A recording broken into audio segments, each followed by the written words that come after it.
இப்போ டிடிவி போகிறாரு, இன்னும் 2-3 நாளில் கூட ஓபிஎஸ் சந்தித்து தன்னோட ஆதரவை தெரிவிக்கிறதுக்கு, கூட்டணியை தெரிவிக்கிறதுக்கு வாய்ப்பு இருக்குது. யார்கிட்ட தெரிவிக்கிறதுக்கு? தாவேக்காவில் சந்திக்கிறதுக்கு வாய்ப்பு இருக்குது. ஏன்னா தேர்தல் நெருங்கிடுச்சுல உங்களுக்கு.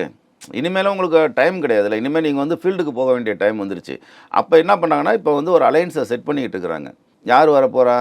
ஜான் பாண்டியன் இங்கே தான் வந்தாகணும். எங்கே? தாவேக்கா தான் வந்தாகணும். கிருஷ்ணசாமியும் தாவேக்கா தான் வந்தாகணும். ஓபிஎஸும் தாவேக்கா தான் வந்தாகணும். டிடி தினகரனும் தாவேக்கா தான் வந்தாகணும். புரியுதுங்களா?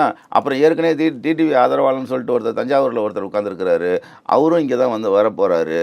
அவரெல்லாம் ஒரு தஞ்சை மாவட்டத்தில் ஒரு மிக ஆளுமை மிக்க அதிமுகவில் இருந்த ஒரு மந்திரிகள். அவரும் இங்கே தான் வரப்போகிறாரு. அவரோடு சேர்ந்து இந்த ஒரு வேகம் போகும்போது சின்ன பிசுறுகள்லாம் அடிச்சுக்கிட்டு போகும். அது மாதிரி சில மாவட்ட செயலாளர்கள் போகிறதுக்கும் வாய்ப்பு இருக்குது. அந்த பயத்தில் தான் இன்றைக்கி கூட்டுறாரு. இன்றைக்கி மாவட்ட செயலாளர் கூட்டுறாருன்னா இதுதான் காரணம். அதனால தான் நான் தொடக்கத்திலேயே சொன்னேன், திமுகவுக்கும் தாவேக்காவுக்கும் போட்டி அல்ல, இது தாவேக்காவுக்கும் அதிமுகவுக்கும் போட்டி. அதிமுக கூட்டணியை ஒழிச்சாதான் தாவேக்கா அந்த இடத்துக்கே வர முடியும். புரியுதுங்களா? இவங்க பேசுகிற அரசியல்லாம் அது அரசியல் கிடையாது. இவனுங்க ஏதோ தினத்தந்தி பேப்பரை காலைல படிச்சுட்டு வந்து பேசுகிறவனுங்க. இதெல்லாம் உண்மை கிடையாது.